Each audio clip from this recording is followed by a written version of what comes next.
Can you believe Jesus didn't know his name was Jesus when he was on earth? When the Romans took over the church, they translated his Hebrew name into Greek as Isis. Then Isis became Jesus in Latin and in English.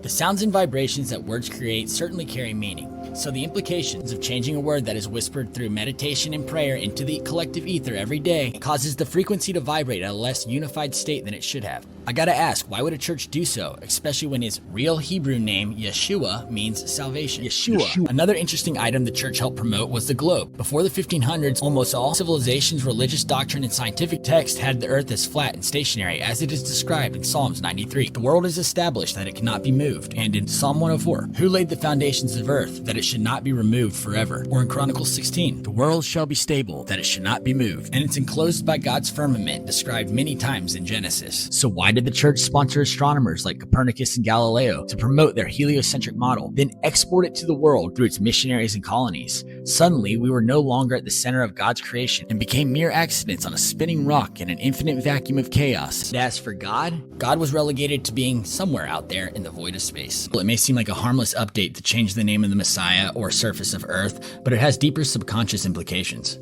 Today, many people believe in Jesus, aka Yeshua, but it seems they do not believe Jesus. Let me say that again. People believe in the word Jesus rather than believe the words of Jesus. In John 14, Jesus says, "Truly, truly, I say to you, he that believeth in me and the works which I do, he will do also, and even greater works than these he shall do." Christ expected us to listen and harness the same power he was teaching, not outsource our responsibility and connection to God to a church. Similarly, we outsource our perception of the very ground we stand on to a so-called expert who tells us to disregard our own logic and perceptions of reality. Behold, the kingdom of God is within you, Luke 17. Not in a temple, not in a textbook, not in a government program like NASA, which means to deceive in Hebrew. He said within you. We were given warning in the book of Timothy where it is said, "Timothy, guard the deposit entrusted to you. Avoid the irreverent babble and contradictions of what is falsely called science." Jesus came here to teach us of the power we have to manifest, heal, and connect directly with our Creator. But the church teaches us to outsource our connection with God to either Jesus or an expert in the church, similarly to how the education system taught us to outsource our perception of the environment to experts without question. Since we didn't question, they have turned God's divine creation into a false theater of Masonic space propaganda while they laugh at you and corrupt every institution, your mind, and your soul. These parasites are now building a dangerous intelligence to enslave under their commands that will fortify the lies that have enslaved our own mind. And Satan rules with fear and suffering through deception. Only fools look at nature's perfect order and think chaos. They're counting on our ego to be too fragile to admit we've been deceived. But what if we remember who we truly are? Divine beings made in the image of God at the center of existence, and work toward harnessing the power Jesus died to teach us. It's time to wake up, beautiful people. Cosmologically and spiritually, it's up to us to remember we're divine and loved.